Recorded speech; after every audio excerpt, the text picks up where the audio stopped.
and this is what we get. We can do better. The fact that we're still here shows that when we fight, we win. When we fight, we win. When we fight, we win. When we fight, we win. If our ancestors, our liberation ancestors, liberators, freedom fighters, if they didn't win, we would not be here. We would not be talking about what we're talking about. We would not be here right now. I would not have the platform that I have, and you wouldn't be standing here. You would be in shackles. But don't get it twisted.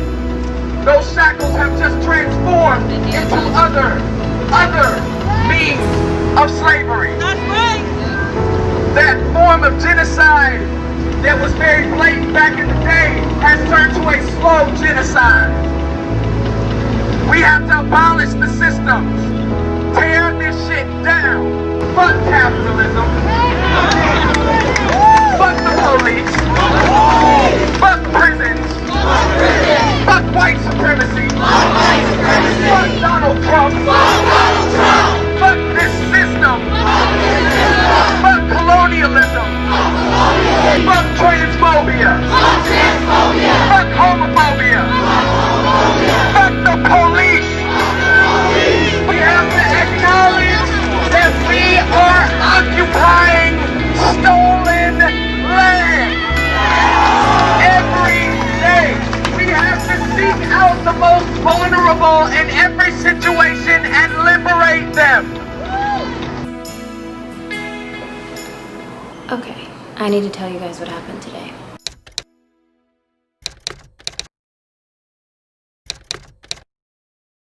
Today I was sitting on my couch editing a video actually for YouTube, and I decided to check Instagram. I saw right away that Kendrick Sampson had gone live, so I thought I'd click on it and check out what he was talking about. Turned out he was at a Black Lives Matter protest. I quickly typed in the comments, "Where is this happening?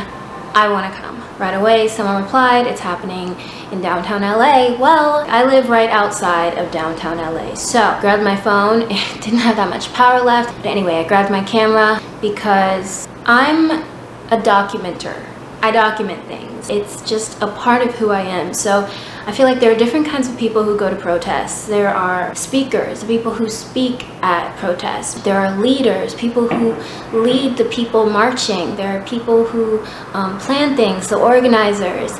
There are people who show up with amazing signs with powerful messages on them. There are the photographers, the people who take pictures for other people to see. When I go to a protest, I like to document it. I like to focus on capturing what's happening and capturing the different moments and taking photos of the messages people are trying to get across on their signs. So I grabbed my camera, put on my mask, I hopped on a bike, and I quickly biked downtown as fast as I could, checking Google Maps on the way because I didn't really know how to get there. Got there, didn't see anyone, saw some people with signs, went up to them, asked them, "Hey, where is everyone?" They said, "Everyone's moved. You can follow me. We're going there." So I followed these two girls that I met, and we got to the protest. There were so many people there. I immediately started documenting. At one point, we walked onto the freeway and we completely stopped traffic. Across the entire freeway section where we were, we completely stopped traffic.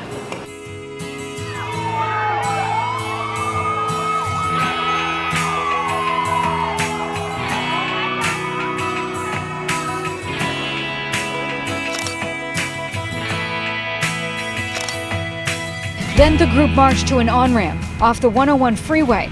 Police kept them off initially, but the group marched past the few LAPD officers that were there, and the protesters forced all traffic north and south to stop for 15 minutes or so. Black lives, they matter here. Justice! Now! Shut it down! We were marching together, and the energy was so powerful.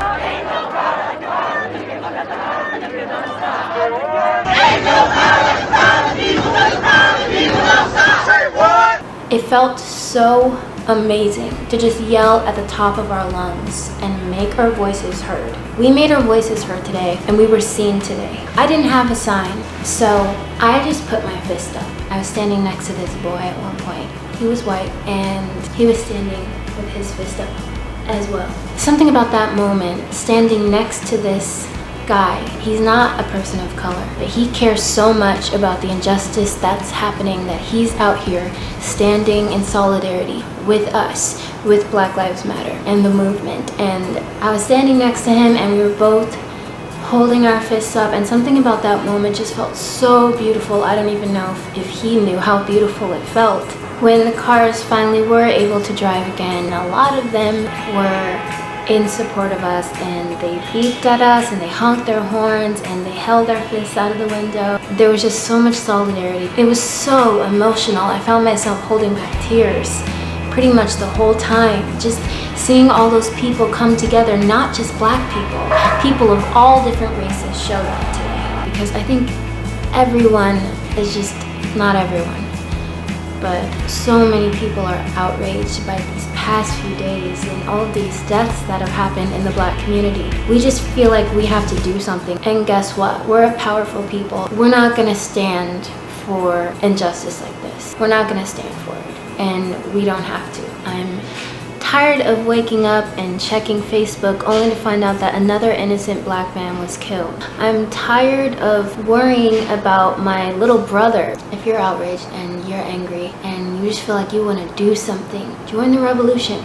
It's here. Join the revolution. This is only the beginning. Follow these activists on social media. Show up at the next protest. Speak up at your family dinner tables. Speak up around your friends. Educate yourself. There are so many books out there that you can read all about systemic racism, different racial injustices that are happening every day in this country.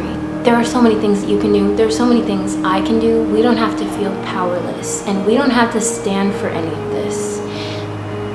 Like they were saying today, there are more of us than there are of them. There are more people who are anti-racist than there are people who are racist.